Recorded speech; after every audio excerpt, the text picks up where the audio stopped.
कितने लोगों को जेल में डालेंगे। तो इसलिए ये बहुत ज़रूरी है कि ये डर ख़त्म हो जाना चाहिए और लोगों को बिल्कुल खुल के बात करनी चाहिए, चाहे सरकार के ख़िलाफ़, चाहे न्यायपालिका में अगर कुछ गड़बड़ हो रहा है उसके ख़िलाफ़। अगर मैंने और क्लोजली ऑब्ज़र्व किया होता अरविंद को तो ये मुझे और पहले समझ में आ जाना चाहिए था कि ये अनस्क्रूपलस है, किसी भी तरह के मीन्स अडॉप्ट करने के लिए तैयार है अपने मकसद के लिए, और पॉलिटिकल अपॉर्चुनिस्ट है। बहुत स्ट्रॉन्ग गवर्नमेंट है, ऑलमोस्ट फैसिस्ट गवर्नमेंट है, और हाई कोर्ट्स तो फिर भी कुछ कुछ कर रहे हैं, लेकिन सुप्रीम कोर्ट में हम देख रहे हैं कि हार्डली कुछ हो पा रहा है सरकार के खिलाफ। फिजिकल अटैक से कोई इतना फ़र्क नहीं पड़ता। उस केस में अभी तक जस्टिस मिला है आपको? नहीं, वो अभी भी पेंडिंग है। असल में कोर्ट्स की तो ये हालत है, वो तो उसमें तो तेजिंदर सिंह बग्गा तो ओपनली इन्वॉल्व था, उसको तो बीजेपी ने अपना नेशनल स्पोक्स पर्सन बना रखा है, सोशल मीडिया स्पोक्स पर्सन बना रखा है। नेता टाइप आधा काम मत करो, सब्सक्राइब के साथ साथ बेल आइकॉन भी दबाओ। हमारे हम्बल से ऑफिस में आज एक कॉन्स्टिट्यूशन के हम्बल से फाइटर आए हैं जिन्होंने पूरे सिस्टम को काफी हम्बल कर दिया है पिछले कुछ दिनों में। प्रशांत भूषण, आपका बहुत बहुत स्वागत हमारे छोटे से देशभक्त ऑफिस में। और बहुत लोग कहते थे कि ये जो बुक शेल्फ है वो वर्चुअल है, लेकिन आप प्लीज अटेस्ट, हाँ ये असल का बुक शेल्फ है। पर इसमें पढ़ी कितनी है तुमने? पढ़ी है, ऐसी बात नहीं है। अच्छा, टेस्ट ले लेंगे। अच्छा, तो प्रशांत, मेनी मेनी थैंक्स। और इंटरव्यू शुरू करने से पहले एक छोटा सा मैं आपको ₹1 का कॉइन देना चाहूंगा।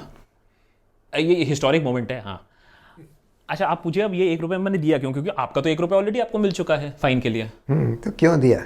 ये इसलिए है क्योंकि मेरे पास इतने सवाल हैं कि आज एक और कंटेम्प्ट करा के रहूंगा। ऐसे ऐसे खतरनाक सवाल आए हैं, तो मैंने आपको पहले ही वार्न कर दिया, बहुत खतरनाक सवाल है। बाकी आप देख लीजिएगा कि कंटेम्प्ट ना हो, नहीं तो मैंने आपको दे दिया है ₹1 और। अच्छा, शुरू करते हैं। शुरू पहले करेंगे कि आपको एक प्रोनाउंसिएशन बतानी है एक वर्ड की। ठीक है, रेडी? APOLOGY, ये क्या शब्द होता है? अपॉलजी। आपको आता है ये शब्द?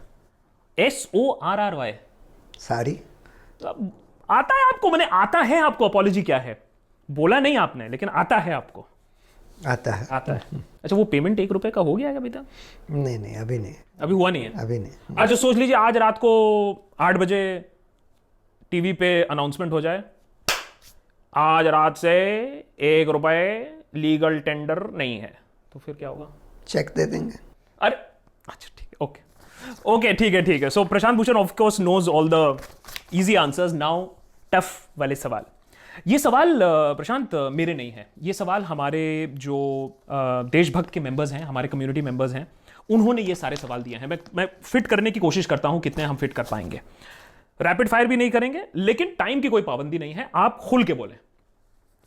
सबसे पहला सवाल मैं आपसे ये पूछना चाहूंगा कि देखिए, आपने फाइन तो एक्सेप्ट किया है कि आप फाइन दोगे। बहुत सारे लोग ये सवाल कह रहे हैं कि अगर प्रशांत भूषण कह रहे हैं कि वो फाइन देंगे, इसका मतलब है कि प्रशांत भूषण ने एक्सेप्ट कर लिया है कि वो गिल्टी हैं कंटेम्प्ट ऑफ कोर्ट के। Do you think that you are guilty because you accepted that you going to pay that ₹1? नहीं, देखिए, अगर मान लीजिए कोई विकल्प ना देते और सिर्फ ये कहते कि भाई तुमको जेल जाना पड़ेगा 3 महीने के लिए, और सीधा जेल भेज देते, तो एक्सेप्ट तो करना पड़ेगा ना। सुप्रीम कोर्ट का फैसला है, हम ये थोड़ी कह सकते हैं कि हम एक्सेप्ट नहीं करेंगे। उसका ये मतलब नहीं है कि हम अपनी गिल्ट मान रहे हैं। उसके खिलाफ हम रिव्यू भी फाइल कर रहे हैं, रिट भी फाइल कर रहे हैं उस जजमेंट के खिलाफ। लेकिन अगर वो मान लीजिए डिसमिस भी हो जाएं और आपको अपना सेंटेंस कबूल भी करना पड़े, उसका ये मतलब नहीं है कि आप अपनी गिल्ट मान रहे हैं। मैं तब भी मेंटेन करूंगा कि सुप्रीम कोर्ट का फैसला गलत था, चाहे वो मान्य तो होना ही होगा, लेकिन गलत था, ये मैं फिर भी कहूँगा। सो ये जो ₹1 का फाइन, ये जो इतना हड़बड़ी में ये जो केस हुआ, इतने सारे केसेस को साइड में रख के सुप्रीम कोर्ट ने इतनी जल्दी से ये केस सुना, इसका फिर मकसद क्या था? क्या आप मानोगे कि आपने एक विक्ट्री जो स्कोर किया है उससे पुशबैक हुआ है freedom of speech, expression, criticism का, या फिर एक चिलिंग इफेक्ट आ गया, सर्दी लगने लग गई है, यार हमारे ऊपर भी हो जाएगा, मत ही बोलते हैं? So is the chilling effect winning or is freedom of speech and Prashant Bhushan and right to criticism winning? देखिए, मकसद तो यही था कि लोगों को सुप्रीम कोर्ट के खिलाफ बोलने से डरा दें। लेकिन इसका शायद इफ़ेक्ट उल्टा ही हुआ है, क्योंकि दो चीज़ें हुई हैं कि इस पूरे केस ने एक तो फोकस इस पर ले आया कि पिछले 6 साल में सुप्रीम कोर्ट का क्या रोल रहा है लोकतंत्र को की रक्षा करने में, संविधान की रक्षा करने में, मौलिक अधिकारों की रक्षा करने में। उस पर बहुत फोकस और स्पॉटलाइट आई है जी। और लोग उसको बहुत क्रिटिक कर रहे हैं अब। और दूसरा इफ़ेक्ट ये हुआ है कि लोगों को कहीं ना कहीं ये बात चुभ गई कि भाई इस तरह से डरा कर लोगों का मुंह बंद करने की कोशिश करी जा रही है। तो इस वजह से बहुत सारे लोग खुल के बाहर आ गए कि अच्छा हम भी वही कह रहे हैं, आप हमारे खिलाफ भी एक्शन लीजिए। और डर पैदा करने के बजाय बिल्कुल उल्टा इफेक्ट हो गया कि लोगों के माइंड से डर निकल ही गया कंटेम्प्ट ऑफ कोर्ट का, और अब खुल के लोग बोलने के लिए तैयार हैं। और आई वुड अज्यूम दैट पिछले कुछ दिनों में स्ट्रेस तो काफ़ी गया होगा, हर दिन कुछ ना कुछ एक डेवलपमेंट हो रहा है, तो आपको वेरी क्लियरली, मैं वो लाइव व्लॉग है वो पढ़ रहा था जो मैंने, थैंक गॉड, क्योंकि अभी तक लाइव ब्रॉडकास्ट तो अलाउ नहीं होता है, तो हम ट्विटर फीड में पढ़ रहे थे, और जो आर्ग्यूमेंट्स थे और जो पर्सनल कमेंट्स मारे जा रहे थे, बहुत क्लियरली लग रहा था कि बॉस आपके तो बुरे दिन आने वाले हैं, जिस तरीके से जो टोन एंड टेरर जो प्रोसीडिंग्स के थे। तो आपके ऊपर और भी कोई साइड से प्रेशर आया था कि बॉस सुलटा लो, समझा लो, एक सॉरी बोल दो? नहीं, वो तो जज खुद ही कह रहे थे, जज साहिबान खुद ही कह। आपके वेल विशर्स ने भी बोला होगा गेट इट ओवर विद, एक सॉरी की तो बात है, बोल दो, खत्म करो। मेरे वेल विशर्स ने तो ऐसा नहीं बोला। हाँ, मेरे फैमिली के लोगों को थोड़ा डर ज़रूर था, कुछ फैमिली के लोगों को, कि भाई जेल कर देंगे, प्रैक्टिस बंद कर देंगे, कोर्ट से बाहर कर देंगे, तब क्या होगा। तो मेरे पिताजी का ये कहना है कि जब भी कोई ऐसी सिचुएशन हो, तुम जो वर्स्ट पॉसिबिलिटी हो उसको देखकर सोचो कि क्या मैं ये झेल सकता हूँ कि नहीं। अरे भाई, जेल अगर कर देंगे, 6 महीने के लिए भी जेल कर देंगे तो क्या बड़ी बात हो जाएगी। हमारे बाबा और दादी दोनों 1-1 साल से ज़्यादा के लिए इंडिपेंडेंस मूवमेंट में जेल गए थे। मेरे पिताजी भी 1 हफ्ते के लिए जेल गए थे सिविल डिसोबीडियंस के लिए, इमरजेंसी से पहले। और इतने सारे लोग आजकल तो ये भीमा कोरेगांव में इतने बढ़िया बढ़िया लॉयर्स, एक्टिविस्ट वगैरह, उनको 2-2 साल से जेल में डाल रखा है। तो अच्छे अच्छे लोगों को जेल में जाना पड़ता है, तो अगर जेल भेज भी देंगे तो मैं वहाँ पर देखूँगा कि भाई जेल के क्या हालात हैं, मैं कुछ पढ़ूँगा, कुछ लिखूँगा, शायद जुडिशरी के बारे में एक किताब ही लिख दूँ उस समय। अब समझ में आया क्यों नहीं जेल भेजा आपको, और ज़्यादा प्रॉब्लम कर देते आप वहाँ जेल जाके, देखा वहाँ पोल खोलने बैठ गए। लेकिन एक फ्रीडम फाइटर टाइप सेंटिमेंट आ गया था, I beg not for mercy. So आपका जो वो भाव था उस समय, जो मैं स्टेटमेंट्स देख रहा था, जो कोर्ट के अंदर से प्रोसीडिंग्स आ रही थी, वो आपने वर्स्ट केस देख लिया था कि हाँ भेज दो। मैंने, आप तो इस मूड में आ गए थे कि हाँ भैया जो करना है कर लो।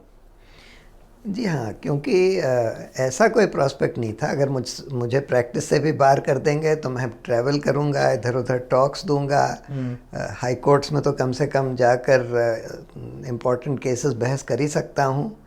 तो ऐसा कोई प्रॉस्पेक्ट नहीं था कि जिससे मैं बिल्कुल सहम जाऊँ। जब ये देख लिया कि अच्छा वर्स्ट केस क्या हो जाएगा, तो फिर आप अपने कॉन्शियंस के खिलाफ कैसे जा सकते हैं। मतलब जब आप बिलीव करते हैं, जो आपने कहा बिल्कुल सही कहा। मैंने तो जो वो ट्वीट्स करे थे, खासकर जो मेन ट्वीट है कि पिछले 6 साल में लोकतंत्र का क्या हाल हुआ, उसमें न्यायपालिका ने क्या भूमिका अदा करी और लास्ट 4 चीफ जस्टिसेस का क्या रोल रहा, वो तो बहुत सोच समझ के मैंने बहुत कैलिब्रेटेड ट्वीट किया था। बिल्कुल जो मैं बिल्कुल प्रिसाइसली बिलीव करता था, बिल्कुल वो ट्वीट किया था। तो उस पर अगर मुझे ये कहा जाए कि नहीं आप माफ़ी मांग लीजिए, तो मैं कैसे अपनी माफ़ी तो ईमानदारी से मांगी जाती है ना, जब आप फील करें कि कोई आपने गलती कर दी है। तो मैंने कोई भूल में नहीं करा था। तो ये माफ़ीनामा नहीं हुआ, 1 रुपये का फ़ाइन हुआ, बहुत सारे लोग सोशल मीडिया पर आप पर ये लांछन लगा रहे हैं कि you got away because you were one of the class, you were famous. Caste angle भी आ गया, जस्टिस कर्नन को लेकर बहुत आपका कोई पुराना ट्वीट भी दिखाया गया। So is it that there is a level of hypocrisy, लोग कह रहे हैं there is a level of class bias, कि Prashant Bhushan got ₹1 fine and justice Karnan got jail? देखिए, जस्टिस कर्णन का केस और मेरा केस बिल्कुल फ़र्क था। जस्टिस कर्णन ने सिर्फ जजों के खिलाफ ऊल जलूल आरोप ही नहीं लगाए थे, बिल्कुल बेबुनियाद आरोप, लेकिन उसके अलावा अपने घर से ऑर्डर पास कर रहे थे एज ए हाई कोर्ट जज कि ये सुप्रीम कोर्ट के जज को अरेस्ट करके मेरे सामने प्रोड्यूस करो।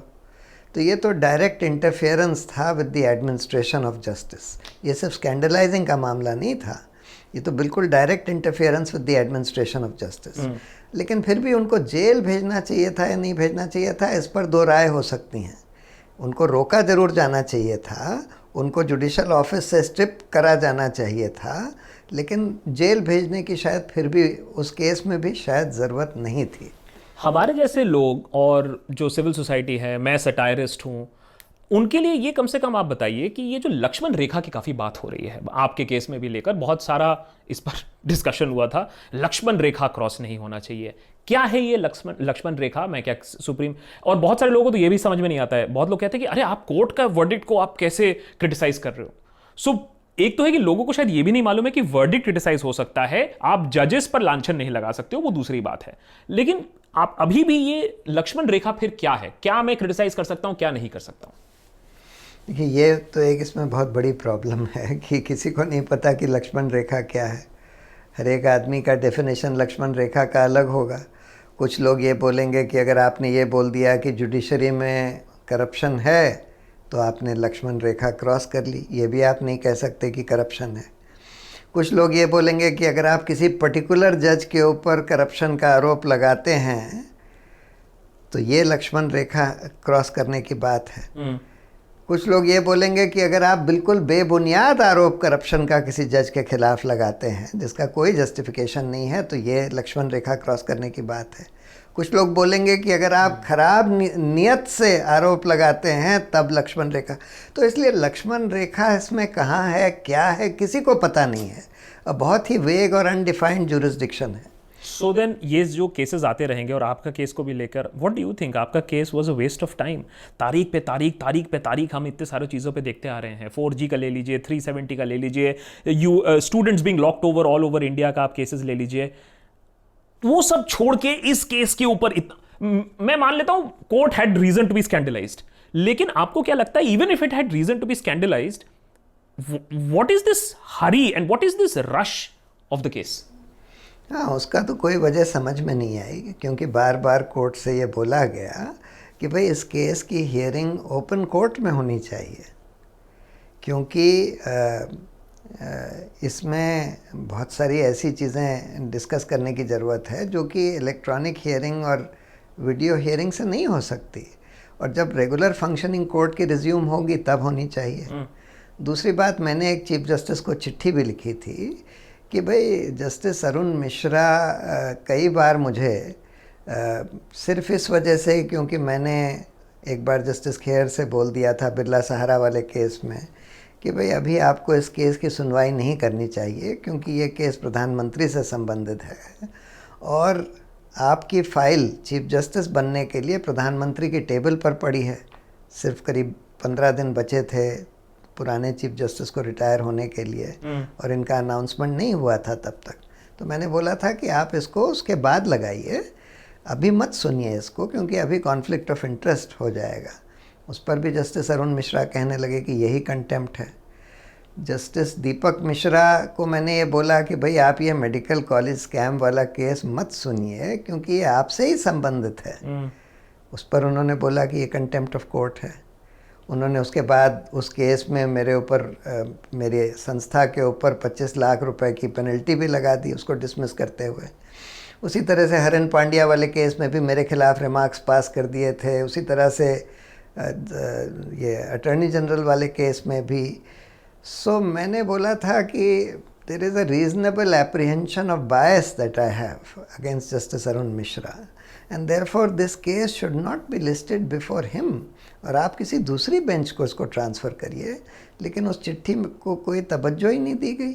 उसको इग्नोर कर दिया गया। और ये कंटेम्प्ट ऑफ कोर्ट का ये जो चैलेंज जो आप कर रहे हो, विल दिस कैरी ऑन और are you giving up on this? नहीं, वो तो अब हम लोग को हाई कोर्ट में करना पड़ेगा, क्योंकि उसको विड्रॉ करना पड़ा, क्योंकि वो केस पहले तो जस्टिस चंद्रचूड़ की बेंच में लगाया, फिर वहाँ से हटा के वापस जस्टिस अरुण मिश्रा के यहाँ लगा दिया गया। तो हम लोगों को विड्रॉ करना पड़ा, क्योंकि इनका तो व्यूज़ सबको पता ही है कंटेम्प्ट के बारे में। वो तो यही कह रहे थे कि भाई किसी जुडिशरी के में करप्शन की बात करना ही कंटेम्प्ट है, पर से कंटेम्प्ट है। वो ये कह रहे थे, उनकी व्यू ये थी। तो इसलिए फिर हम लोग ने विड्रॉ कर लिया। उन्होंने बोला अब तुम वापस सुप्रीम कोर्ट नहीं आ सकते, किसी हाई कोर्ट जा सकते हो। हम लोग ने बोला ठीक है, हाई कोर्ट चले जाएंगे। ओके, सो अभी आपको लग रहा है इतना सब कुछ होने के बाद कोई इंट्रोस्पेक्शन होगा कोर्ट में, कोई और नया बेंच बैठेगा, कॉन्स्टिट्यूशनल बेंच बैठेगा, इस सब का निष्कर्ष क्या है? You scored a small victory, no doubt about it, but the larger war is very much still unwon, and the fact is that there is a problem in one of our fundamental pillars हमारी जो democracy के, उसमें एक problem है। उसको लेकर अभी कोई रीथिंक होगा, या ये मामला अभी के लिए तो स्टैंड स्टिल पे आ गया? हाँ ठीक है, एक छोटा सा विक्ट्री। तो जो दूसरा केस है पुराना वाला 2009 का तहलका वाले इंटरव्यू के बारे में, उसमें उन्होंने कुछ क्वेश्चंस फ्रेम करने के लिए बोला है, जो कि हम लोग ये चाहते हैं कि वो एक कॉन्स्टिट्यूशन बेंच को रेफ़र करे जाएं, जिसमें बहुत सारे लीगल इश्यूज़ हैं। तो एक तो वो होना चाहिए, और साथ में ये भी जो चैलेंज है स्कैंडलाइजिंग वाला, ये भी कायदे से एक कॉन्स्टिट्यूशन बेंच को देखना चाहिए। एक बहुत ही इंटरेस्टिंग क्वेश्चन था, मुझे भी ये थोड़ा सा समझ में नहीं आता है कभी कभी, कि ये जो कोर्ट्स हैं, इनके जो वर्डिक्ट हैं बहुत बार समझ में नहीं आती हैं, इनका कोई जस्टिफिकेशन नहीं होता, इनका कोई लॉजिक नहीं होता है। तो क्या एक दिन किसी जस्टिस का कोई एक मन किया तो मैंने लिख दिया, लेकिन उसकी एग्जैक्ट लॉजिकल रीजनिंग क्या हर बार समझाई जाती है? क्या हम लोग थोड़े से कंफ्यूज रहते हैं इसमें? क्या नहीं, वो तो देखिए जजमेंट पर डिपेंड करता है। किसी में समझाई जाती है, किसी में नहीं समझाई जाती। और जिसमें नहीं समझाई जाती, that is also okay in the eyes of law. कई बार तो सुप्रीम कोर्ट ने हाई कोर्ट के जजमेंट्स पर ये बोला है अभी हाल में भी, कि भाई ये जजमेंट तो समझ में ही नहीं आ रहा, तो उसको सेट असाइड करके वापस भेज दिया हाई कोर्ट को। But there is no formula, format, prescribed way कि ये अगर आपने ऐसा जजमेंट किया है तो क्यों किया है। एक केस याद आता है, हिरेन पांड्या नहीं, हाँ, एक केस याद आता, तो कभी कभी जजमेंट समझ में नहीं आता, इसीलिए मैं पूछ रहा था। सुप्रीम कोर्ट का जजमेंट तो आप कहीं क्वेश्चन कर ही नहीं सकते। अगर मान लीजिए समझ में भी ना आए तो आप किसको बोलेंगे? कोई अपील वगैरह तो है नहीं। सुप्रीम कोर्ट ने हाई कोर्ट का जजमेंट तो इस आधार पर सेट असाइड कर दिया। इनफैक्ट एक क्वेश्चन हम लोग ये रेज कर रहे हैं कि सुप्रीम कोर्ट ने कई केसेस में ये बोला है कि किसी भी क्रिमिनल कन्विक्शन के खिलाफ एक अपील ज़रूर होनी चाहिए, ये हर नागरिक का मौलिक अधिकार है। और ये तो ओरिजिनल कन्विक्शन है बाय द सुप्रीम कोर्ट, इसके खिलाफ कोई अपील का प्रोविज़न है ही नहीं। रिव्यू तो उन्हीं जजेस के सामने जाता है। तो हम लोग एक रिट फाइल करने वाले हैं कि सुप्रीम कोर्ट या तो अपने रूल्स के द्वारा ऐसा प्रोविज़न बनाए कि कोई एक लार्जर बेंच को या तो अपील हो या रिव्यू ही एक डिफरेंट बेंच के सामने जाए। मैं हाइपोथेटिकल सिचुएशन बोल रहा हूँ, मैंने यहाँ कोई कोर्ट का नाम नहीं लिया, लेकिन हाइपोथेटिकली ऐसा कभी होता है किसी देश में कि जहाँ जस्टिस से आदमी इतना परेशान हो जाता है फिर वो आईसीजे के पास जा सकता है या इंटरनेशनल ट्राइब्यूनल के पास जा सकता है? हाइपोथेटिकली, मैं किसी कोर्ट के बारे में बात नहीं कर रहा हूँ यहाँ, I don't want to scandalize anyone. हाँ नहीं, सुप्रीम कोर्ट के फैसले के खिलाफ लीगली आप कहीं नहीं जा सकते। आईसीजे वगैरह और दूसरे कोर्ट्स इसके बारे में बोल सकते हैं, जैसे इंटरनेशनल कमीशन ऑफ जूरिस्ट ने भी कुछ बोला है अभी हाल में इस फैसले के बारे में, लेकिन उसका कोई लीगल इम्पैक्ट नहीं होता यहाँ के फैसलों के ऊपर। एक बहुत ही ब्लंट सवाल, I do not know if this is going to scandalize anyone, judiciary को भी आज़ादी चाहिए क्या? क्या जुडिशरी फ्री है? देखिए, संविधान में तो जुडिशरी को बिल्कुल फ्री बनाया, और इसलिए सरकार को कोई अधिकार नहीं दिया जजों के ऊपर कि वो जज को हटा सकें या उनके खिलाफ कोई डिसिप्लिनरी एक्शन ले सकें। और जजों का चयन का भी अथॉरिटी सुप्रीम कोर्ट ने अपने हाथ में ले ली है, कोलिजियम के हाथ में। तो इसलिए एक तरह से हायर जुडिशरी, हाई कोर्ट और सुप्रीम कोर्ट सरकार से करीब करीब पूरे तरह से स्वतंत्र हैं, लेकिन फिर भी पोस्ट रिटायरमेंट जॉब से कई बार लोगों को लुभा लेते हैं। किसी को राज्यसभा का मेंबर बना दिया, किसी को गवर्नर बना दिया, किसी को कोई ट्राइब्यूनल का मेंबर बना दिया, कमीशन का मेंबर बना दिया। एक तो ये प्रॉब्लम है। दूसरी बात, ये सरकार तो अपॉइंटमेंट से भी बहुत इंटरफेरेंस कर रही है, क्योंकि जो अपॉइंटमेंट इनको पसंद नहीं आते, जो रिकमेंडेशंस पसंद नहीं आती कोलिजियम की, उसको करते ही नहीं है, बैठे रहते हैं, सालों साल बैठे रहते हैं। तो वो हो ही नहीं पाते। आखिर में झक मार के जिनको ये लोग चाहते हैं, जिनको सरकार चाहती है, वो कहती है कि भाई हमारे आदमियों को भी अपॉइंट करो, तभी हम आपकी रिकमेंडेशंस मानेंगे। तो कई बार झक मार के कोलिजियम को इनकी बात भी माननी पड़ती है। तो दूसरी प्रॉब्लम यह है। तीसरी प्रॉब्लम एक नई तरह की प्रॉब्लम खड़ी हो गई है कि जैसे ये सरकार सारी एजेंसीज़ को यूज़ करती है मीडिया के ख़िलाफ़, ऑपोजिशन के ख़िलाफ़,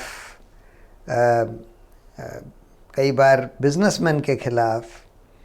तो अब ये देखा जा रहा है कि शायद जजों के ख़िलाफ़ भी एजेंसीज़ को यूज़ किया जा रहा है और उससे भी जजों को डराया जा रहा है। और जब एक बहुत स्ट्रॉन्ग सरकार होती है, बहुत एक स्ट्रॉन्ग गवर्नमेंट होती है, जैसे इमरजेंसी में जी, तो वैसे ही जज थोड़ा डर जाते हैं। जैसे इमरजेंसी में हुआ, सुप्रीम कोर्ट के जज डर गए। हाई कोर्ट्स तो फिर उतना नहीं डरे थे। हाई कोर्ट्स ने तो बोला कि हेबियस कॉर्पस लाए करेगी और बहुत सारे डिटेंशन स्क्वॉश कर दिए, लेकिन सुप्रीम कोर्ट ने उसको पलट दिया। आज भी कुछ इसी तरह का नज़ारा हम देख रहे हैं। बहुत स्ट्रॉन्ग गवर्नमेंट है, ऑलमोस्ट फैसिस्ट गवर्नमेंट है, और हाई कोर्ट्स तो फिर भी कुछ कर रहे हैं, लेकिन सुप्रीम कोर्ट में हम देख रहे हैं कि हार्डली कुछ हो पा रहा है सरकार के खिलाफ। सो वुड इट बी, बहुत ही गलत कंपैरिजन होगा कि अभी हम ऐसे कगार पे आ गए हैं कि हम एक्चुअली इमरजेंसी से कंपेयर कर रहे हैं। जस्टिस रे ने उस समय क्या किया था, हेबस कॉर्पस केसेस को लेके क्या किया था, इमरजेंसी लगने के बाद सुप्रीम कोर्ट ने भी ज़्यादा, डार्केस्ट आवर तो तब भी कहा गया था। लोगों को क्या ये इल्म है इस बात का कि सुप्रीम कोर्ट भी गलत हो सकता है? सुप्रीम कोर्ट ने खुद माना है कि वो गलत था इमरजेंसी के समय और कुछ केसेस में। लोगों को तो ये पूरा इल्म है कि सुप्रीम कोर्ट गलत सिर्फ हो ही नहीं सकता, सुप्रीम कोर्ट बहुत चीज़ों में गलत होता है। ये तो लोग अच्छी तरह से समझते हैं।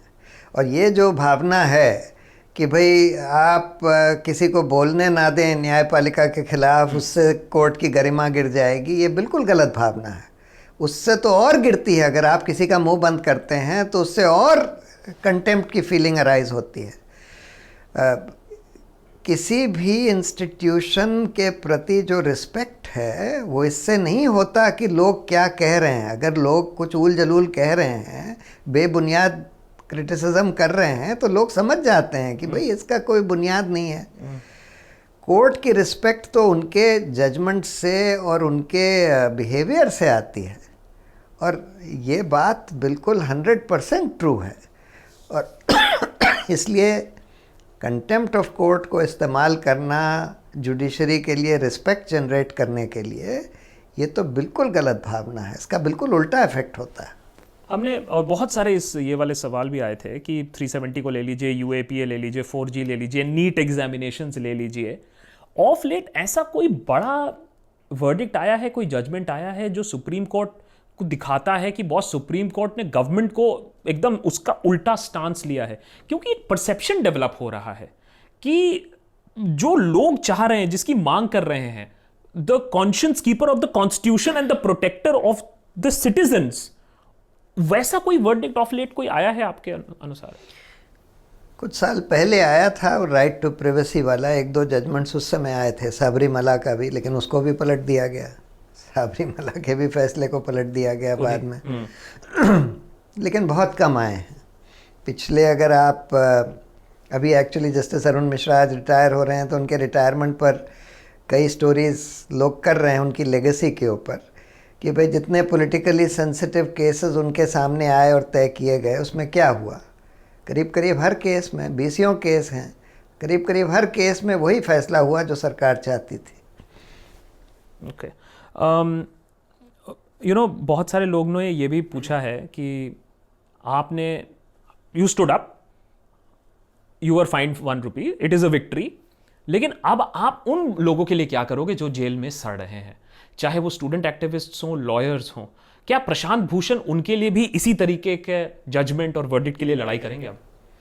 नहीं, मैं तो कोशिश अपनी तरफ से पूरी करता हूँ कि मुझे जहाँ पर भी इनजस्टिस दिखे तो उसके खिलाफ सिर्फ आवाज़ ही ना उठाऊं, पर अगर कोर्ट में कुछ कर सकता हूं तो करूं। जी। लेकिन कोर्ट्स का अनफॉर्चुनेटली जिस तरह का रवैया रहा है, अब भीमा कोरेगांव में हिंदुस्तान के सबसे बढ़िया एक्टिविस्ट जिन्होंने पूरी ज़िंदगी लगा दी मानव अधिकार की लड़ाई लड़ने में, सुधा भारद्वाज, आनंद तेलतुम्बले, बहुत सारे लोग, उनको आपने 2-2 साल तक जेल में रखा हुआ है।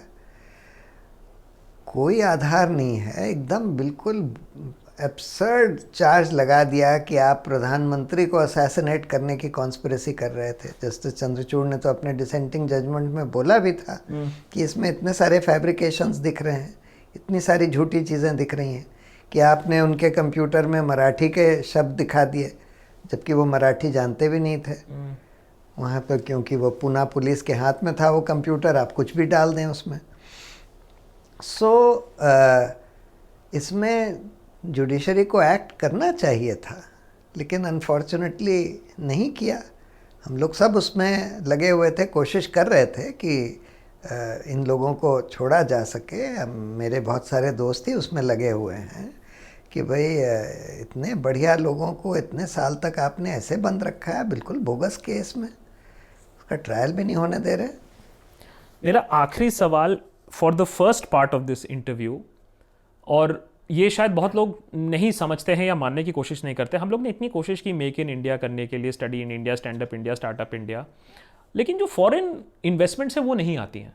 तो मैं उनको जब बोलने की कोशिश करता हूँ कि एनवायरनमेंट भी आदमी देखता है before he sinks in into billions of dollars. आपको क्या लगता है कि जब बाहर का कोई बंदा हमारे लॉ एंड ऑर्डर सिस्टम को देखता है, हमारे जुडिशरी को देखता है, रेट्रोस्पेक्टिव टैक्सेस के एग्जाम्पल आप ले लीजिए, तो इज देयर अ प्रॉब्लम जो वो देखते हैं कि यार ना पॉलिसीज का इशू क्लियर है, ना कोर्ट्स का इशू क्लियर है? What is this? ये मैसेज क्या भेज रहे हैं हम लोग बाहर दुनिया को? नहीं, ऑब्वियसली अगर लोग ये देखेंगे कि इस देश में किसी को भी सड़कों पर मॉब जो है लिंच कर देता है, कोई कानून का राज बचा ही नहीं है, पुलिस खुद अपराधों में लिप्त रहती है, किसी को भी पकड़कर कोई भी एजेंसी बिल्कुल झूठे केस में बंद कर दे, तो कानून का राज जब है ही नहीं, सड़कों पर मॉब लिंचिंग अगर हो रही है और जुडिशरी काम नहीं कर रही प्रोटेक्ट करने के लिए लोगों को, और पॉलिसीज़ इस तरह से बनाई जा रही हैं कि आपने 8 बजे रात में अनाउंस कर दिया कि 12 बजे से डिमोनेटाइजेशन हो जाएगा या कल से लॉकडाउन हो जाएगा, किसी को आपने कंसल्ट नहीं किया, कोई भी एक्सपर्ट को कंसल्ट नहीं किया। इस तरह से अगर काम किया जा रहा है तो ऑब्वियसली कोई बिजनेसमैन, कोई समझदार बिजनेसमैन थोड़ी इन्वेस्ट करेगा हिंदुस्तान में। Finally, are you watching your words more carefully? थोड़ा सा आप संभल के आप बोलते हैं, या जैसे पहले बोल रहे थे वैसे ही अभी भी बोल रहे हैं? नहीं, मैं बाय एंड लार्ज तो संभल कर ही बोलता हूँ।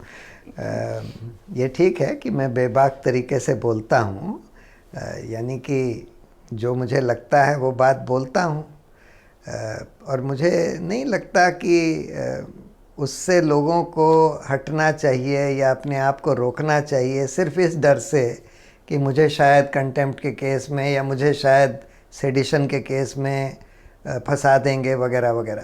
देखिए, जब लोगों के माइंड से ये डर ख़त्म हो जाएगा, कितने लोगों को जेल में डालेंगे?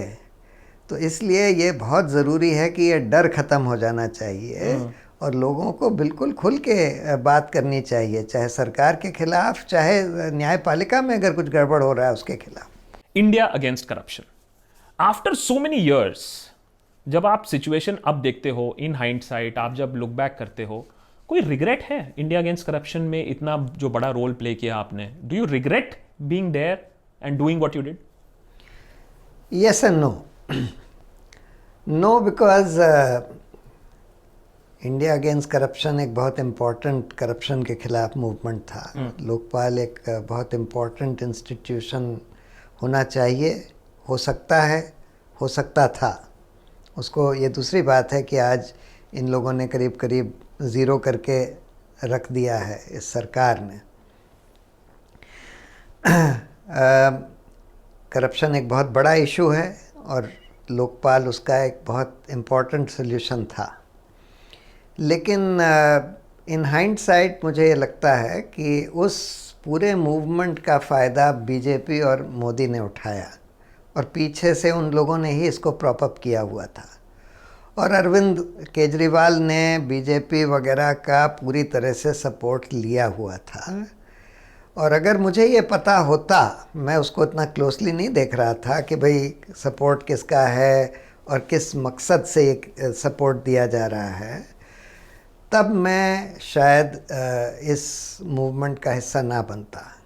आपको कब मालूम चला सपोर्ट मिल रहा है? बाद में इन हाइंडसाइट, मतलब कि जब ये इफ़ेक्टिवली जब मोदी की सरकार बन गई, उसके बाद मुझे ये लगा कि भाई इस मूवमेंट में बहुत बड़ा रोल बीजेपी और आरएसएस का रहा था। इसके बारे में इतने सारे एलिगेशंस लगते आए हैं, लेकिन मैंने कभी इसके बारे में कोई कॉन्क्रीट प्रूफ नहीं सुना है। जब आप कह रहे हो कि एक सपोर्ट था, मैंने आप देखिए, एक तो होता है एक मूवमेंट हो रहा है इंडिया अगेंस्ट, बीजेपी कह रही है बहुत अच्छा करते रहो, और दूसरा होता है उसको एक्टिवली सपोर्ट करना, फंडिंग करना या मीडिया मैनेजमेंट करना। आपका पॉइंट ऑफ व्यू क्या है? किस तरीके से बीजेपी ने प्रॉप अप किया था, वो थोड़ा सा और विस्तार में बताइए, क्योंकि एलिगेशंस तो मैंने बहुत सुने। देखिए, बाबा रामदेव उसमें काफ़ी एक उन्होंने अहम रोल प्ले किया, राइट। उसी तरह से श्री रविशंकर, बाद में ये साफ आ गया कि इन लोगों का किधर पॉलिटिकल एफिलिएशन है।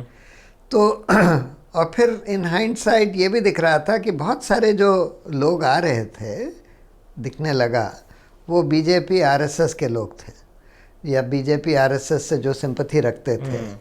और तो ये बिल्कुल क्लियर लगता है अब मुझे, मेरा एकदम क्लियर परसेप्शन है कि इसमें बीजेपी आरएसएस ने बिल्कुल एज एन ऑर्गेनाइजेशन ये तय किया था कि इस मूवमेंट को सपोर्ट देना है जिससे कि कांग्रेस को गिराया जा सके।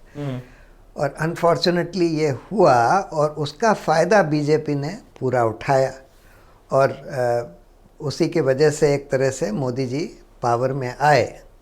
और जो एक बहुत ही ख़तरनाक डेवलपमेंट हुआ हिंदुस्तान के पॉलिटिक्स में कि इस तरह का बिल्कुल फांसीवादी सरकार और हुकूमत इस देश के ऊपर हावी होकर बैठ गई। दूसरा रिग्रेट ये है कि उस समय मैंने अरविंद का भी कैरेक्टर ठीक से नहीं पहचाना, और मैं थोड़ा बेनिफिट ऑफ डाउट भी देता हूँ, इतना क्लोजली भी लोगों को नहीं ऑब्ज़र्व करता। अगर मैंने और क्लोजली ऑब्ज़र्व किया होता अरविंद को, तो ये मुझे और पहले समझ में आ जाना चाहिए था कि ये अनस्क्रूपलस है, किसी भी तरह के मीन्स अडॉप्ट करने के लिए तैयार है अपने मकसद के लिए, और पॉलिटिकल अपॉर्चुनिस्ट है।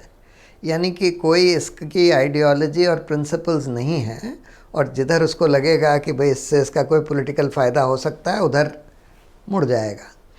तो ये चीज़ धीरे धीरे करके अनफोल्ड हुई, लेकिन तब तक बहुत देर हो चुकी थी, तब तक ये पावर में एंस्कॉन्स हो चुका था। मैं दो तीन टाइप ऑफ पॉलिटिक्स बहुत हेट करता हूँ। सबसे ऊपर तो obviously politics of hate and bigotry, दूसरा नेपोटिज्म, और उसके बाद यू टर्न पॉलिटिक्स। तो अरविंद केजरीवाल कहीं नीचे आते थे मेरे level of distrust in politicians. मैं सब पॉलिटिशियंस को डिस्ट्रस्ट करता हूँ, लेकिन माई दैट नंबर 3 पोजीशन से अरविंद केजरीवाल काफ़ी ऊपर हो गए थे। मुझे अभी भी याद है जिस रात को जेएनयू पे अटैक हुआ और अरविंद केजरीवाल चुप रहे, स्टूडेंट्स के लिए कुछ नहीं बोले। मुझे बताया गया था कि भाई इलेक्शन आने वाले हैं शायद उसके लिए, लेकिन इलेक्शन के बाद भी उनके हाव भाव हमको क्लियरली दिखने लगे। So that was a very clear understanding point for me. आपके लिए वो अंडरस्टैंडिंग पॉइंट या ब्रेक पॉइंट आया कब? आप तो इतने क्रिटिकल मेंबर थे। वो तो तब आया जब मैंने देखा कि कैसे इसने, जब वो पहला लोकसभा का चुनाव जब हुआ 2014 वाला जी, और उसके बाद ये बिल्कुल हताश हो गया क्योंकि एवरीथिंग फेल। सो जब ये आया तो इसने तुरंत बगैर हम लोगों को कंसल्ट करे कांग्रेस के साथ मिलीजुली सरकार बनाने की कोशिश करने लगा। तब प्रेसिडेंट्स रूल लगा हुआ था, हम लोग कोर्ट में गए थे कि भाई प्रेसिडेंट्स रूल हटा कर इलेक्शन कराया जाए, लेकिन इसने एक खुफिया चिट्ठी भेज दी एलजी को कि नहीं आप ये इलेक्शन मत कराइए, अभी हम फिर से सरकार बनाने की कोशिश कर रहे हैं। और कांग्रेस के साथ बात करने लगा। जब मुझे ये पता लगा तो मैंने बोला कि भाई हमारे जो प्रेसिडियम है उसकी मीटिंग करिए। तो मीटिंग करी गई, 9 लोग थे, 5 लोग इसके खिलाफ थे, 4 ही उसके फेवर में थे, विच इंक्लूडेड अरविंद। लेकिन वो कहता है कि नहीं मैं तो कन्वीनर हूँ और मैं जो चाहूँ तय कर सकता हूँ। हमने बोला ऐसे ये पार्टी नहीं चलती। तो इस पर झगड़ा हुआ, तो फिर वो वर्किंग कमेटी को भेजा गया। वर्किंग कमेटी में भी मेजॉरिटी ने मना कर दिया, फिर भी वो चिट्ठी इसने भेज दी एलजी को। फिर उसके बाद एक आवाम करके आम आदमी पार्टी वॉलंटियर एक्शन मंच बना, जिसमें इसको लगा कि भाई हमारे वर्कर्स का रिवोल्ट हो रहा है। उसको दबाने के लिए इसने एक ये षड्यंत्र चला कि उनके नाम से एक व्हाट्सएप मैसेज भिजवा दिया अपने आवाम के लोगों को कि भाई सब लोग बीजेपी ज्वाइन कर लो। और फिर इसने जाकर वीडियो पर बोला कि ये देखो ये देशद्रोही लोग हैं, ये जो इसका जो लीडर है, और उसको बर्खास्त कर दिया। तो क्योंकि अपेलेट अथॉरिटी में मैं था इन द डिसिप्लिनरी कमेटी, तो वो मेरे पास आया कि भाई मैंने तो ये मैसेज भेजा नहीं और मैं कह रहा हूँ कि इसकी जांच करवा लीजिए कि किसने ये मैसेज भेजा है। तो मैंने अरविंद से बोला कि भाई इसकी जांच करवा लो, पुलिस को बोलो कि ये मैसेज भेजा गया है, लगता है कि ये फोर्ज्ड है और कौन इसके पीछे है। उसने बोला नहीं हम क्यों करवाएं। और बाद में हमने किसी से कह के दिल्ली पुलिस से करवाई उसकी जांच, तो पता लगा कि इन्हीं का आदमी था जिसने भेजा था, मतलब आवाम का नहीं था कोई। तो इसलिए मुझे ये लगा कि जो आदमी इस हद तक जा सकता है कि आवाम को बिल्कुल डिफेम करने के लिए बिल्कुल फैब्रिकेटेड मैसेज भिजवा दे, इससे ज़्यादा खतरनाक आदमी कौन हो सकता है। Where do you see Arvind Kejriwal now? 5 साल 10 साल के रेंज में इलेक्शंस तो जीत के आए हैं वापस 3 टाइम्स। अब कोई उसका पॉलिटिकल फ्यूचर नहीं है, मुझे नहीं लगता। ठीक है, एक छुटभैया नेता के रूप में चल सकता है, 2-4 साल और चल सकता है, 4-5 साल एक्सपैंड नहीं कर पाएंगे। नहीं, कोई सवाल ही नहीं है। योगेंद्र यादव यहीं उन्होंने मुझे इंटरव्यू देते समय बोला छोटा मोदी है।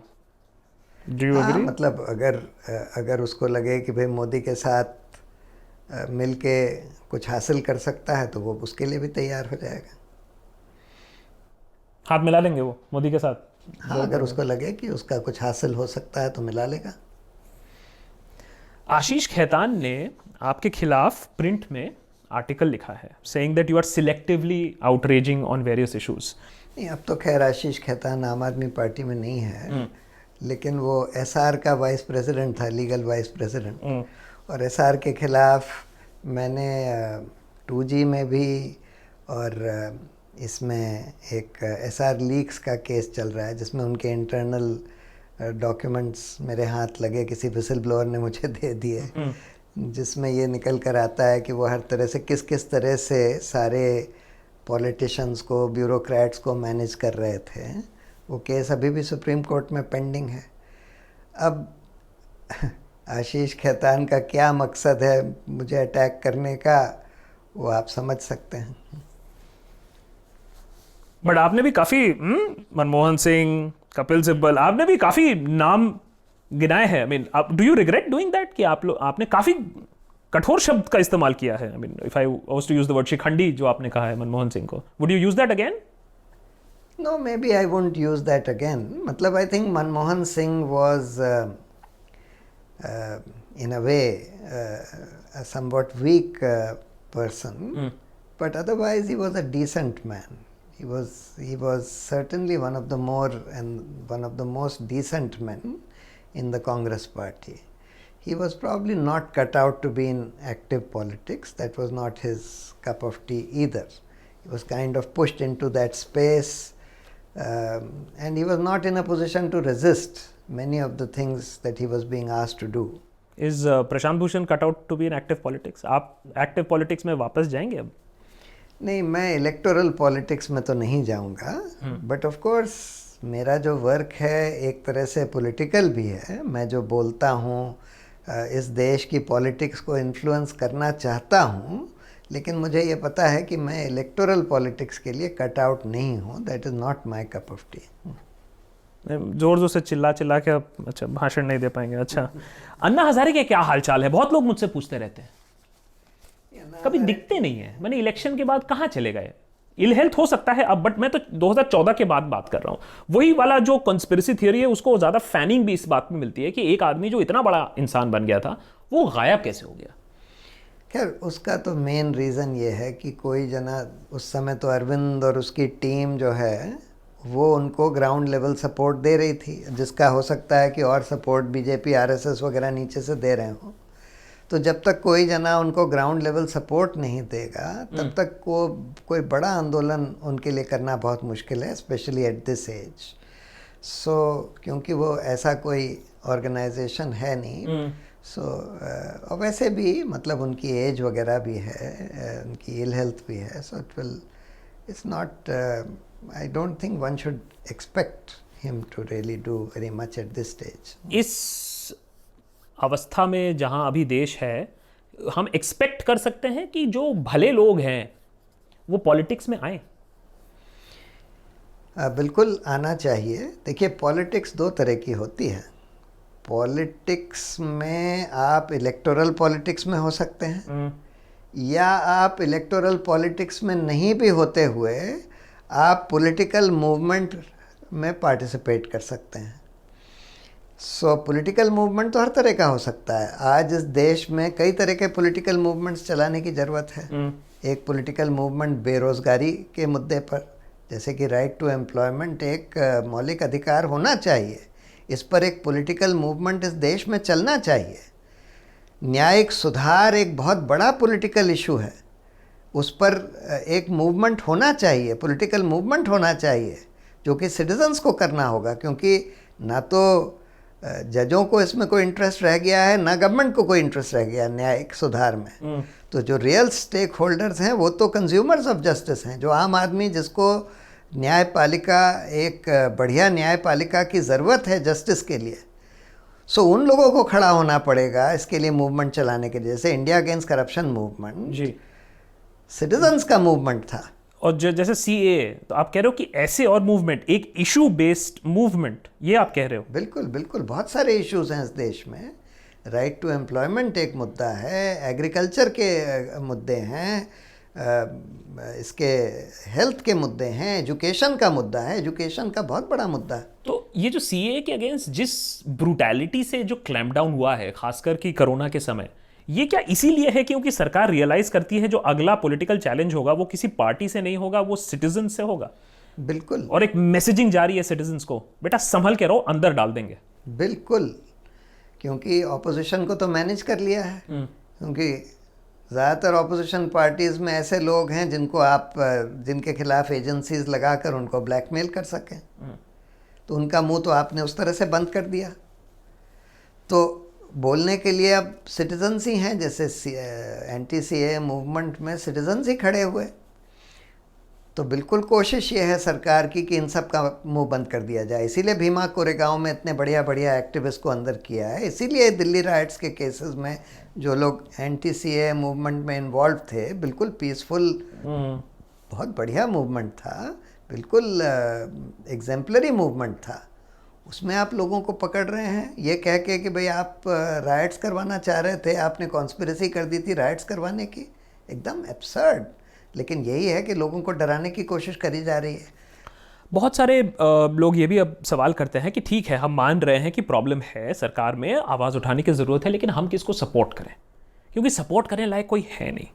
तो उन लोगों को आप क्या बोलना चाहोगे? देखिए, सबसे बड़ी बात यह है कि आज जो सरकार है, मौजूदा सरकार भाजपा की, ये हिंदुस्तान के सिर्फ लोकतंत्र के लिए ही नहीं बल्कि यहाँ की सभ्यता के लिए सबसे बड़ा थ्रेट है. ऐसा थ्रेट हिंदुस्तान में इंडिपेंडेंस के बाद कभी नहीं हुआ. जो लोग झूठ फैलाने में, हेट फैलाने में, इस तरह का गाली गलौज करने में, लिंच मॉब्स को खुला छोड़ने में, सब काम वो लोग कर रहे हैं जिसके चलते हुए हिंदुस्तान में लोकतंत्र क्या, कोई सभ्यता ही नहीं बचेगी। इसलिए इन लोगों को हराना अभी बहुत ज़रूरी है। अगर लोकतंत्र को, इमरजेंसी के दौरान लोगों ने ये रियलाइज़ किया कि उस समय मिसेस गांधी की जो सरकार थी, that was the biggest threat to democracy, और इस वजह से सारी ऑपोजिशन यूनाइट हो गई। इलेक्शंस जब अनाउंस हुए और इमरजेंसी लिफ्ट हुई, सारी ऑपोजिशन यूनाइट हो गई, उन्होंने जनता पार्टी बनाकर और कॉमन इलेक्शन लड़ा। ये दूसरी बात है कि उसके बाद 2 साल में बिखर गए, लेकिन फिर भी उससे काफ़ी हासिल हुआ, क्योंकि 44th कॉन्स्टिट्यूशनल अमेंडमेंट लाया गया, जिसकी वजह से आप ऐसे इस तरह से इमरजेंसी लगाकर फंडामेंटल राइट्स को नहीं सस्पेंड कर सकते, कम से कम आर्टिकल 21 को नहीं सस्पेंड कर सकते। कई सारे सेफगार्ड्स आए। उन 2 साल में बहुत सारे अच्छे अच्छे जजेस भी सुप्रीम कोर्ट और हाई कोर्ट्स में अपॉइंट हुए। तो आज सबसे बड़ी ज़रूरत ये सब लोगों को ये रियलाइज़ करना चाहिए, ये इतना बड़ा खतरा है कि इसमें सारे अपने आपसी डिफरेंसेस को सबमर्ज करके और लोकतंत्र बचाओ, सभ्यता बचाओ, इस देश की सभ्यता बचाओ, इसका पूरा एक मूवमेंट चलना चाहिए, जिसमें कि पॉलिटिकल पार्टीज और जो जितने मूवमेंट्स और ग्रुप्स हैं सबको साथ में आना चाहिए। बट उस समय आपके पास एक जेपी जैसा एक फिगर भी तो था, अभी कोई फिगर हेड नहीं है। देयर हैज टू बी, एक तो कोई रैलिंग पॉइंट होना चाहिए। अब कांग्रेस की हालत आप देख ही रहे हो क्या है, और जब तक वो स्पेस सीड करेगा या खुद कुछ करेगा, तब तक कुछ करना थोड़ा सा मुश्किल है। नहीं, कई बार ऐसा होता है कि कलेक्टिव लीडरशिप भी हो सकती है। अगर कुछ 8-10 लोगों का समूह लोगों को दिखे कि भाई ये लोग बहुत क्रेडिबल लोग हैं जो इस पूरे मूवमेंट को लीड कर रहे हैं और एक लीड दे रहे हैं पूरे कंट्री को, सोसाइटी को, ऑपोजिशन को, सिविल सोसाइटी को, तो वो भी कोई ज़रूरी नहीं है कि एक जना हो जेपी टाइप का या गांधी टाइप का, एक कलेक्टिव भी हो सकता है। क्विक क्वेश्चन, जहाँ तक डेमोक्रेसी की बात हो तो कांग्रेस की भी बात थोड़ी सी कर लें। जहाँ तक इलेक्शंस और डेमोक्रेटिक, मैं कांग्रेस के इनिशियल ईयर्स कितने सही हुआ करते थे कि एवरी ईयर उनके इलेक्शंस होते थे, एंड उस वजह से ही तो कांग्रेस इतनी बड़ी पार्टी बनी। आपको लगता है without fair and free elections कुछ हो पाएगा, या फिर ये नॉमिनेशन सिस्टम से ही पार्टी आगे बढ़ती रहेगी? असल में अनफॉर्चुनेटली कांग्रेस में इतना ज़्यादा डीजेनरेशन हो चुका है उनके इंटरनल डेमोक्रेसी का। इनफैक्ट सिर्फ कांग्रेस में ही नहीं, सारी पार्टियों में ये दिख रहा है। भाजपा को ही ले लीजिए, वहाँ पर क्या डेमोक्रेसी है, नाम के लिए 2 आदमी चलाते हैं पार्टी को। करेक्ट। पहले अरुण शौरी कहते थे 2.5 आदमी की पार्टी है, अब 2 की पार्टी है। तो उसी तरह से सारी पार्टियों में यही हाल है। मायावती अकेले चलाती हैं, उधर वो मुलायम सिंह और अखिलेश चलाते हैं, उधर वो लालू और उनका बेटा चलाता है। सब जगह ये प्रॉब्लम है, एक पर्सनालिटी बेस्ड पॉलिटिक्स इस देश में हो गई है, जो कि अच्छी बात नहीं है। बट अनफॉर्चुनेटली जो डिज़ाइन है इलेक्टोरल पॉलिटिक्स का, उसमें पर्सनालिटी ही चलती है। तो हम लोगों को एक्चुअली कायदे से जो इलेक्टोरल रिफॉर्म्स की ज़रूरत है ना, उसमें कई सारे रिफॉर्म्स होने की ज़रूरत है। But one of the things that is required is ये फर्स्ट पास द पोस्ट जो एट 2 लेवल्स है, ये हम लोगों को ख़त्म करने की ज़रूरत है। और पैसे की अहमियत जो है इलेक्शंस में, उसको कम करने की ज़रूरत है। बिकॉज आज होता ये है कि लोग अब जिसको बेस्ट कैंडिडेट या बेस्ट पार्टी समझते हैं उसको वोट नहीं देते। अगर उनको ये लगे कि भाई इसका तो कोई चांस ही नहीं है, वो देखते हैं किसका चांस है, उनमें से जो कम खराब है उसको वोट देते हैं। अब कैसे देखते हैं कि किसका चांस है? वो ये देखते हैं कि इसकी विजिबिलिटी कितनी है, और विजिबिलिटी सब अब पैसे से होती है। तो पैसे की अहमियत कम करने की ज़रूरत है। इन्होंने इंडिविजुअल कैंडिडेट्स के इलेक्शन पर लिमिट लगा दी, लेकिन पार्टी के एक्सपेंडिचर पर नहीं लगाई। और मोदी जी ने बोला कि हम नोटबंदी कर रहे हैं कि कैशलेस इकोनॉमी हो जाए। अरे भाई, पूरी इकोनॉमी तो कैशलेस नहीं हो सकती, कम से कम पॉलिटिकल पार्टीज को तो कैशलेस बना देते। वो भी नहीं किया, बल्कि उल्टा कर दिया। इलेक्टोरल बॉन्ड्स इंट्रोड्यूस कर दिए, कॉरपोरेट फंडिंग की लिमिट हटा दी। पहले 7.5% ऑफ एनुअल प्रॉफिट्स लिमिट थी, वो भी हटा दी। फॉरेन फंडिंग अलाउ कर दी पॉलिटिकल पार्टीज़ की। तो आपने बिल्कुल उल्टा कर दिया, और अब आप लाखों करोड़ रुपया या हज़ारों करोड़ रुपया घूस में ले सकते हैं, इलेक्टोरल बॉन्ड्स के द्वारा, फॉरेन फंड्स के द्वारा, किसी को पता भी नहीं लगेगा घूस मिल गई।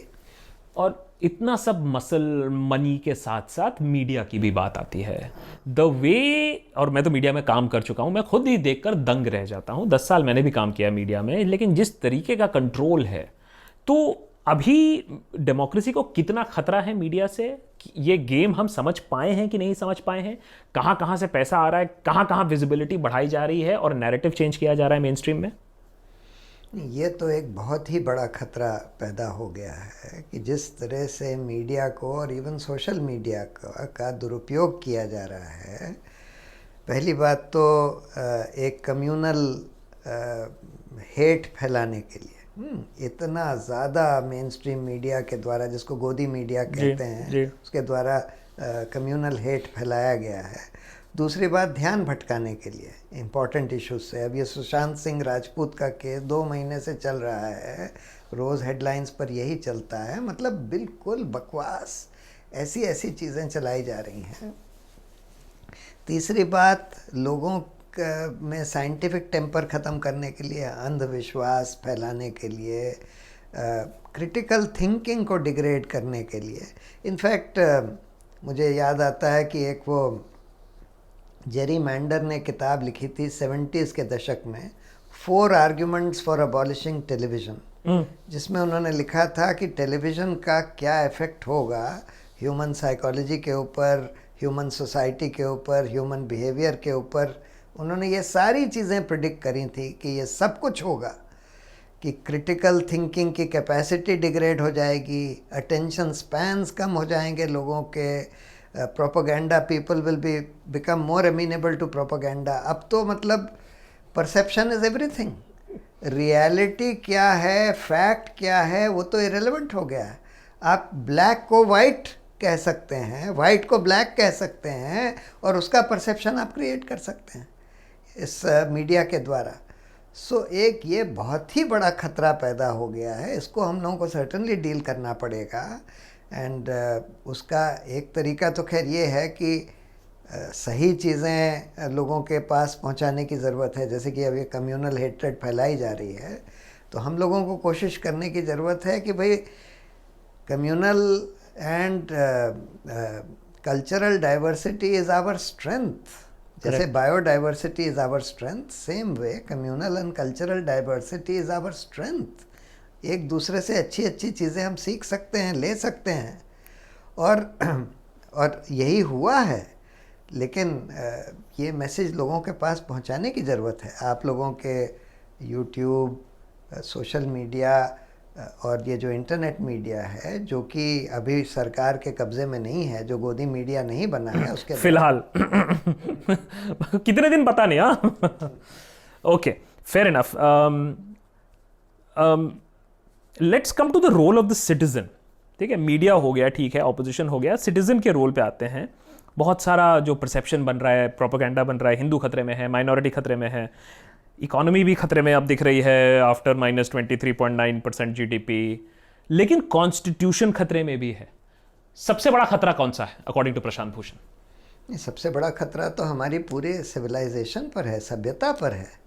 अगर आप ऐसी सोसाइटी बना देंगे जहाँ पर लोग ये डिस्टिंग्विश कर ही नहीं पाएंगे कि क्या सच है, क्या झूठ है, क्या रियल इश्यूज़ हैं, और आप ऐसा कल्चर क्रिएट कर देंगे कि आपने एक लिंच मॉब सड़कों पर छोड़ रखा है, एक लिंच मॉब आपने सोशल मीडिया पर छोड़ रखा है या मीडिया पर छोड़ रखा है, जो गाली देते हैं, थ्रेट्स देते हैं, एट्सेट्रा एट्सेट्रा, तो फिर तो आपकी कोई सभ्यता ही नहीं बचेगी। डेमोक्रेसी तो छोड़ दीजिए, डेमोक्रेसी तो गई, लेकिन सभ्यता भी गई। लेकिन आपको लगता है कि लोगों को इन सब से फ़र्क पड़ता है? ये जो आप लड़ाई लड़ रहे हो, ठीक है, कुछ लोगों ने आपको बहुत कॉम्प्लीमेंट कर दिया, वाह वाह, आपको बहुत वाहवाही मिल गई, लेकिन ब्रॉडर जनता को कोई फ़र्क पड़ता है क्या? आप इतना फाइट करते हो, आपको एंटी नेशनल बोल देंगे, अफजल गुरु प्रेमी बोल देंगे, आपको अपने ऑफिस में आके असॉल्ट किया गया है। What keeps you going then? किसके लिए कर रहे हैं? नहीं, बहुत लोगों को फ़र्क पड़ता है। जो आम आदमी है उसको तो बहुत ही फ़र्क पड़ता है। हाँ, कुछ लोग हैं शायद उनको नहीं फ़र्क पड़ता, जो इसका फ़ायदा उठा रहे हैं इस तरह की चीज़ों का, ये जो डिग्रेडेशन हो रहा है, लेकिन ज़्यादातर लोगों को तो फ़र्क पड़ता है। एंड आम आदमी तो बेचारा पिसता ही चला जा रहा है, उसको तो फ़र्क पड़ ही रहा है। जो इकोनॉमी ख़त्म होती जा रही है, जो रूल ऑफ लॉ ख़त्म हो रहा है, जो गाली गलौज का कल्चर बन रहा है, जो साइंटिफिक टेम्पर ख़त्म किया जा रहा है, इससे सबको फ़र्क पड़ रहा है। आपने कोई चेंज देखा है पिछले 2-3 सालों में, पिछले 1 साल में? अब जब इतनी सारी चीज़ें बड़ी ऑब्वियस हो गई हैं, आंखें खुलती हुई दिख रही हैं आपको? नहीं, अब तो दिख रहा है। जैसे अभी मन की बात इनकी हुई मोदी जी की, उसमें जो डिसलाइक्स थे वो लाइक से 10 गुना ज़्यादा या 20 गुना ज़्यादा हो गए, और उसको पूरी तरह से इन लोगों ने मैनेज करने की कोशिश करी, फिर भी नहीं मैनेज कर पाए। बीजेपी का जो आईटी सेल और सारा प्रेशर डालकर फेसबुक और इसके उसके यूट्यूब के ऊपर, लेकिन फिर भी नहीं मैनेज कर पाए। तो अब तो ये दिख रहा है कि इनकी पॉपुलैरिटी, और इसी वजह से ये सब ध्यान भटकाने की, कि मोदी जी कहते हैं कि भाई मोर को फीड कर रहे हैं, कि कुत्ते पाल लो, खिलौने बनाना शुरू कर दो, वगैरह वगैरह। तो ये सब क्यों हो रहा है? ये इसी वजह से हो रहा है क्योंकि उनको रियलाइजेशन है कि भाई इकोनॉमी का इन्होंने बंटाधार कर दिया, पूरे देश का बंटाधार कर दिया, और ये तो लोगों को पिंच कर ही रहा है। मतलब ये किस तरह से लॉकडाउन कर दिया बगैर किसी से, कोई एक्सपर्ट से पूछे हुए, पूरा आपने देश का तहस नहस कर दिया। कब तक आप ध्यान भटकाएंगे लोगों का? कब तक आप डाइवर्जन करेंगे? अल्टीमेटली लोगों को समझ में आ रहा है। आपको सबसे ज़्यादा ठेस कब पहुंची थी कि ये सब जो काम हो रहा है आपका pro bono cases? I mean justice Mishra ने भी जब पूरी हियरिंग चल रही थी, एक बात पे ही ऑल्सो कॉम्प्लीमेंटेड यू कि हाँ आपने बहुत सारे प्रोबोनो केसेस किए हैं and that should hold you in good stead also. इतना सारा काम करने के बाद भी जब आपके ऊपर इतने सारे लांछन लगे हैं, ये जो नेम कॉलिंग का कल्चर है या physical assault in your case, was that the worst? When was that low point? या ये वाला जो रिसेंट केस था इसके वर्डिक्ट के पहले, when was that low point? नहीं, वो physical assault was not the low point. When people make sort of totally false allegations against you कि आपने ये बेईमानी कर ली या वो बेईमानी कर ली, एट्सेट्रा। जब इंडिया अगेंस्ट करप्शन के टाइम में बहुत सारे एलिगेशंस लगाए गए थे, that certainly hurts. Physical attack से कोई इतना फ़र्क नहीं पड़ता। उस केस में अभी तक जस्टिस मिला है आपको? नहीं, वो अभी भी पेंडिंग है। असल में कोर्ट्स की तो ये हालत है। वो तो उसमें तो तेजिंदर सिंह बग्गा तो ओपनली इन्वॉल्व था, उसको तो बीजेपी ने अपना नेशनल स्पोक्स पर्सन बना रखा है, सोशल मीडिया स्पोक्स पर्सन बना रखा है। सारे इस तरह के लोगों को जो सोशल मीडिया पर गाली देते हैं, जिन्होंने बोला कि गौरी लंकेश कुतिया की तरह उसको मारा गया वगैरह वगैरह, वो उसको मोदी जी फॉलो करते हैं। जो लोग चाय पर बुलाते हैं अपने घर पर, तो अगर आप इस तरह का कल्चर प्रमोट करेंगे तो इस देश का क्या होगा? Last 3 questions. फर्स्ट, एंड ये अगेन ऑफन रिक्वेस्टेड, आप लोगों को कहोगे कि कॉन्स्टिट्यूशन को थोड़ा सा और पढ़ें, और लोग ये जानना चाहते हैं कि कॉन्स्टिट्यूशन को समझें कैसे, आसान भाषा में, आसान तरीके से। तो इसकी कई सारी किताबें हैं। Any recommendations? नहीं, वो देख के मैं बता सकता हूँ, लेकिन during the anti CA protest एक ये बहुत अच्छी बात हो रही थी कि लोगों को उन प्रोटेस्ट के दौरान, यंग लोगों को संविधान समझाया जा रहा था कि हमारे मौलिक अधिकार क्या हैं, हमारे लोकतंत्र का आधार क्या है, वगैरह वगैरह। तो वो सब चीज़ें एक छोटी सी बुकलेट में समझाई जा सकती हैं, उसमें कोई दिक्कत नहीं है। आप एक फ़्लाइट में है, फ्लाइट तो थोड़ा सा मुश्किल है, बट हाइपोथेटिकल सिचुएशन हो सकता है, होटल रूम में, होटल बुफे में, Modi, mister Gogoi and mister Kejriwal, सोच लीजिए टेबल पे बैठे हैं, आप भी उसी टेबल पे हैं। तो कॉन्वर्सेशन के लिए एक एक सवाल क्या पूछेंगे आप नरेंद्र मोदी से, मिस्टर गोगोई से एंड मिस्टर केजरीवाल से? नहीं, मैं तो तीनों से यही पूछूंगा, एक ही सवाल पूछूंगा तीनों से कि क्या आपको ये चिंता नहीं होती कि इस देश में लोकतंत्र और इस देश की सभ्यता और इस देश में साइंटिफिक टेम्पर, क्रिटिकल थिंकिंग बचेगा कि नहीं बचेगा? आप जो कर रहे हैं इसके बारे में आप कभी नहीं सोचते कि आप क्या लेगेसी छोड़कर जा रहे हैं, कि आपके बच्चे क्या करेंगे? अगर देश ख़त्म हो गया, अगर इस देश की सभ्यता ही ख़त्म हो गई, तो आपके बच्चे कहाँ रहेंगे? किस तरह के समाज में आप चाहते हैं अपने बच्चों को छोड़ना? And finally for all the people who are watching, and बहुत सारे यंगस्टर्स, मैं हमेशा ये कहता हूँ, it's the young that will save India, क्योंकि वो व्हाट्सएप के चुंगल से उतना नहीं फंसे हैं जितना हमारे पेरेंट्स और अंकल्स फंसे हुए हैं।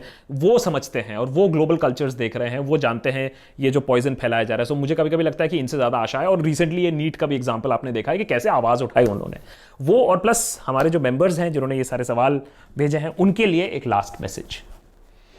मैसेज यही है कि पहली बात तो देखिए, यूथ ही इस देश का फ्यूचर है, क्योंकि उनकी पूरी ज़िंदगी उनके सामने है, उनमें सबसे ज़्यादा एनर्जी है, उनमें नए आइडियाज़ भी हैं। सो इस यूथ को बाहर आने की ज़रूरत है, यूथ को थोड़ा समय लगाकर समझने की ज़रूरत है, और कर भी रहे हैं कई लोग कि भाई देश में हो क्या रहा है, और जो भी अन्याय हो रहा है, जो भी गलत हो रहा है, उसके खिलाफ आवाज़ उठानी है, और उसको ठीक करने के लिए कैंपेन चलाने की ज़रूरत है। जिसकी जितनी हैसियत हो उतना करे। अगर सब लोग ये बात समझ लेंगे तब फिर हमारा फ्यूचर ब्राइट है। I just hope that bright ही रहे, बिकॉज अब तो ये भी लोग सवाल उठा रहे हैं इकोनॉमी के बाद कि ये जो हमने कॉलेज के लेवल से सुनते आए ना कि इंडिया सुपर पावर बनेगा, हम सुनते आए हैं बनेगा, बन रहा है, अब बन गया, अब 5 ट्रिलियन बनेगा, अब तो उसी बेसिक प्रीमाइस पे लोग सवाल उठाना शुरू कर चुके हैं, हमारे जो सुपर पावर बनने के जो ड्रीम्स हैं, ख्वाब हैं। तो आई जस्ट होप दैट ऐसा सिचुएशन ना आ जाए। अब आई होप दैट -24% GDP देखने के बाद थोड़े से लोग जगे।